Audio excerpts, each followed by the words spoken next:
Alors du coup, Anne-Laure Buffet, qu'est-ce qu'on peut dire déjà sur les réseaux sociaux, les rencontres sur les réseaux sociaux, rencontres amicales, est-ce que c'est possible? Oui, alors je me suis beaucoup questionnée, en fait, justement, c'est quand j'ai écrit le livre, c'est là où j'ai réalisé que j'étais une boomeuse, boomer, je sais plus, parce que effectivement, moi, ma génération, ça n'existait pas les réseaux sociaux, donc on avait une approche de l'amitié qui était assez, on va dire, assez classique, comme nos parents, nos grands-parents.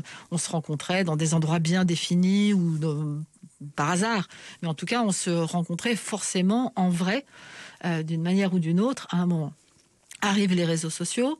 Non pas que j'ai passé l'âge de me faire des amis, mais en tout cas, je n'ai pas la même appétence avec les réseaux sociaux que les plus jeunes que moi, que les personnes de l'âge de Lily Marie, par exemple. Et c'est vrai que je me suis beaucoup questionnée sur la dangerosité qu'il y a à se croire ami avec quelqu'un avec qui on échange sur un réseau social. Et qu'on n'a jamais rencontré. Absolument. Sur ce arrive le Covid, youpi. Donc, je dirais pas ça, mais si, je dirais pas youpi, mais youpi parce que alors ça c'est au-delà du sujet de l'amitié. Je crois qu'il va falloir qu'on apprenne tous et individuellement et socialement, sociétalement à transformer ces 2 ans parce que sinon on va s'enfoncer dans quelque chose dans lequel on est déjà. C'est une énorme déprime. Donc ça va se construire dans le temps. Mais qu'est-ce qu'on en a fait de ces 2 ans? C'est important vraiment de se poser la question. Donc j'essaye d'être un peu optimiste. Donc youpi. Donc youpi. Donc les personnes se retrouvent enfermées chez elles et donc forcément les liens sont distendus et reste essentiellement tout ce qui est numérique, technologique et le réseau social.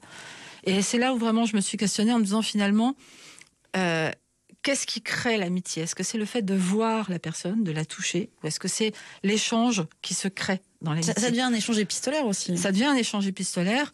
Alors ce matin justement j'en parlais, si on prend les amitiés, je vais faire celle qui a une grande culture, Voltaire et la grande Catherine. De fait, France ou Suisse et Russie, c'était pas exactement la porte à côté. C'était une relation d'amitié, de respect épistolaire. Mais il y en a tant et tant et tant qu'on peut citer. J'en évoque beaucoup dans le livre. Donc c'est possible. C'est une adaptation.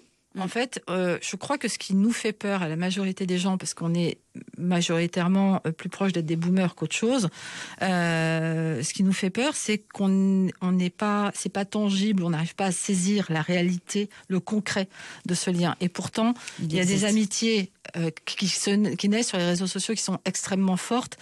Tout dépend de ce qu'on va y chercher. Si on va y chercher l'amitié, un échange, c'est bon. Si on va y chercher une duperie, c'est faux. France Bleu, c'est déjà demain.